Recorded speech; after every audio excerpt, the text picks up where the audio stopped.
ॐ श्री स्कंदमाता देव्यै नमः। सिंहासनगता नित्यं पद्माश्रितकरद्वया शुभदास्तु सदा देवी स्कंदमाता यशस्वनी। वन्दे वाञ्छितकामार्थे चन्द्रार्धकृतशेखरां सिंहारूढ़ा चतुर्भुजा स्कंदमाता यशस्वनी। धवलवर्णा विशुद्धचक्रस्थिता पंचम दुर्गा त्रिनेत्रा। अभय पद्मयुग्मकरां दक्षिण उर्पुत्रधरां भजीं। पट्टाम्बरपरिधाना मृदुहास्या नानालङ्कारभूषितां। मञ्जीरहारकेयूरा किङ्कणीरत्नकुण्डलधारिणीं। प्रफुल्लवदनां प्लवधरां कान्तकपौलां पीनपयोधरां। कमनीयां लावण्यां चारुत्रिवलिं नितम्बनीं। नमामि स्कन्दमातरं स्कन्दधारिणीं। समग्रतत्त्वसागरामपारपारगहरां शशिप्रभां समुज्ज्वलां स्फुरशशाङ्कशेखरां। ललाटरत्नभास्करां जगत्प्रदीप्तभास्करां। महेन्द्रकश्यपार्चितां सनत्कुमारसंस्तुतां। सुरासुरेन्द्रवन्दितां यथार्थनिर्मलाद्भुतां। अतर्क्यरुचिरुचिबिजां विकारदोषवर्जितां। मुमुक्षुर्भिर्विचिन्तितां विशेषतत्त्वमुचितां। नानालङ्कारभूषितां मृगेन्द्रवाहनाग्रतां। सुशुद्धतत्त्वतोषणां त्रिवेदमारभाषणां। सुधार्मिककोपकारिणीं सुरेन्द्रवैरघातिनीं। शुभां सुपुष्पमालिनीं सुवर्णकल्पसाखिनीं। तमोन्धकारयामिनीं शिवस्वभावकामिनीं। सहस्रसूर्यराजिकां धनञ्जयोग्रकारिकां। सुशुद्धकालकन्दलां सुभृङ्गकृन्दमञ्जुलां। प्रजायिनीं प्रजावतीं नमामि मातरं सतीं। स्वकर्मधारणे गतिं हरिप्रयच्छ पार्वतीं। अनन्तशक्तिकान्तिदां यशोऽथ भुक्तिमुक्तिदां। पुनः पुनर्जगद्धितां नमाम्यहं सुरार्चितां। जयेश्वरी त्रिलोचने प्रसीद देवी पाहि मां। कवचां ऐं बीजालिकां देवी पद्मयुगधरां परा। हृदयं पातु सा देवी कार्तिकेययुता सती। श्रीं ह्रीं ह्रूं ऐं देवी पूर्वास्यां पातु सर्वदा। सर्वांगमे सदा पातु स्कंदमाता पुत्रप्रदा। वाणवाणामृते हुं फट् बीजसमन्विता। उतरस्यां तथाग्रे च वारुणेन ऋतेवतु। इन्द्राणी भैरवी चैव सितांगी च संहारिणी। सर्वदा पातु मां देवी चान्यान्यासु हि दिक्षु वै। सिंहासनगता नित्यं पद्माश्रितकरद्वया शुभदास्तु सदा देवी स्कंदमाता यशस्वनी। वन्दे वाञ्छितकामार्थे चन्द्रार्धकृतशेखरां सिंहारूढ़ा चतुर्भुजा स्कंदमाता यशस्वनी। धवलवर्णा विशुद्धचक्रस्थिता पंचम दुर्गा त्रिनेत्रा। अभय पद्मयुग्मकरां दक्षिण उर्पुत्रधरां भजीं। पट्टाम्बरपरिधाना मृदुहास्या नानालङ्कारभूषितां। मञ्जीरहारकेयूरा किङ्कणीरत्नकुण्डलधारिणीं।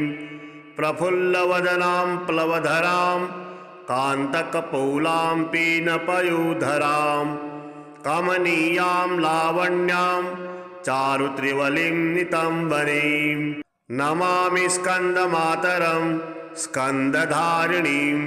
समग्रतत्त्वसागरामपारपारगहरां शशिप्रभां समुज्ज्वलां स्फुरशशाङ्कशेखरां ललाटरत्नभास्करां जगत्प्रदीप्तभास्करां महेन्द्रकश्यपार्चितां सनत्कुमारसंस्तुतां सुरासुरेन्द्रवन्दितां यथार्थनिर्मलाद्भुतां अतर्क्यरुचिरुचिबिजां विकारदोषवर्जितां मुमुक्षुर्भिर्विचिन्तितां विशेषतत्त्वमुचितां नानालङ्कारभूषितां मृगेन्द्रवाहनाग्रतां सुशुद्धतत्त्वतोषणां त्रिवेदमारभाषणां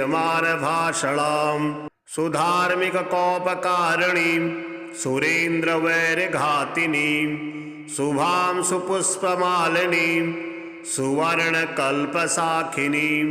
तमोन्धकारयामिनीं शिवस्वभावकामिनीं सहस्रसूर्यराजिकां धनञ्जयोग्रकारिकां सुशुद्धकालकन्दलां सुभृङ्गकृन्दमञ्जुलां प्रजायिनीं प्रजावतीं नमामि मातरं सतीं स्वकर्मधारणे गतिं हरिप्रयच्छ पार्वतीं अनन्तशक्तिकान्तिदां यशोऽर्थभुक्तिमुक्तिदां पुनः पुनर्जगद्धितां नमाम्यहं सुरार्चितां जयेश्वरी त्रिलोचने प्रसीद देवी पाहि मां कवचाम् ऐं बीजालिकां देवी पद्मयुगधरां परा हृदयं पातु सा देवी कार्तिकेययुता सती श्रीं ह्रीं ह्रूं ऐं देवी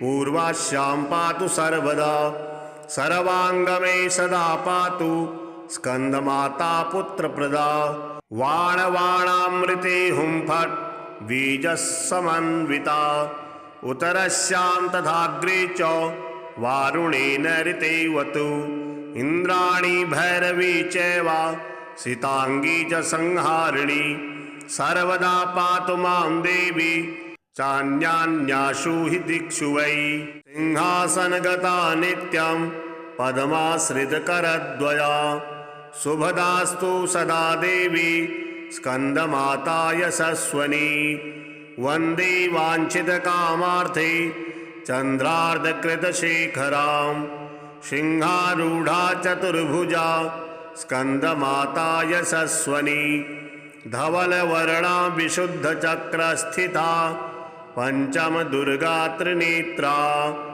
अभयपद्मयुग्मकरां दक्षिण उर्पुत्रधरां भजे पट्टाम्बरपरिधाना मृदुहास्या नानालङ्कारभूषितां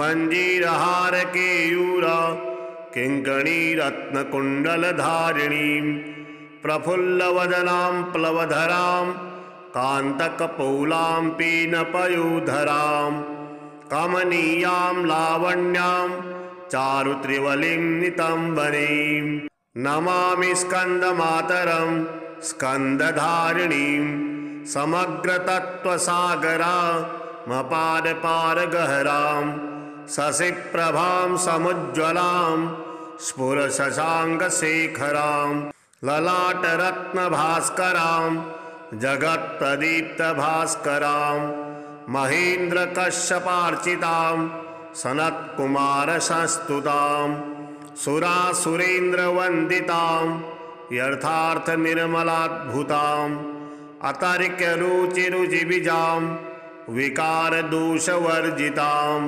मुमुक्षुर्भिर्विचिन्तितां विशेषतत्त्वमुचितां नानालङ्कारभूषितां मृगेन्द्रवाहनाग्रतां सुशुद्धतत्त्वतोषणां त्रिवेदमारभाषणां सुधार्मिककोपकारिणीं सुरेन्द्रवैरघातिनीं शुभां सुपुष्पमालिनीं सुवर्णकल्पसाखिनीं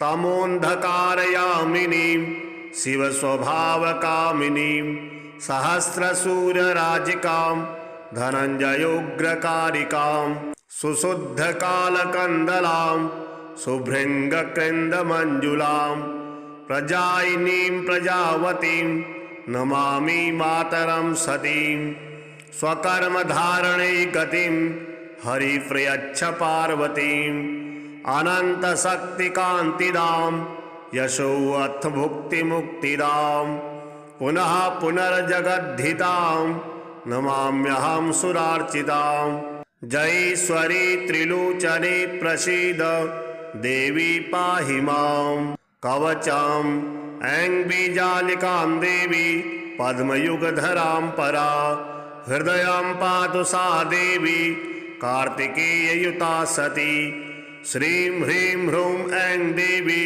पूर्वास्यां पातु सर्वदा सर्वाङ्गमे सदा पातु स्कन्दमाता पुत्रप्रदा वाणवाणामृते हुं फट् बीजस्समन्विता उतरस्यां तथाग्रे च वारुणेन ऋतेवतु इन्द्राणी भैरवी चैव सिताङ्गी च संहारिणी सर्वदा पातु मां देवी चान्यान्यासु हि दिक्षु वै।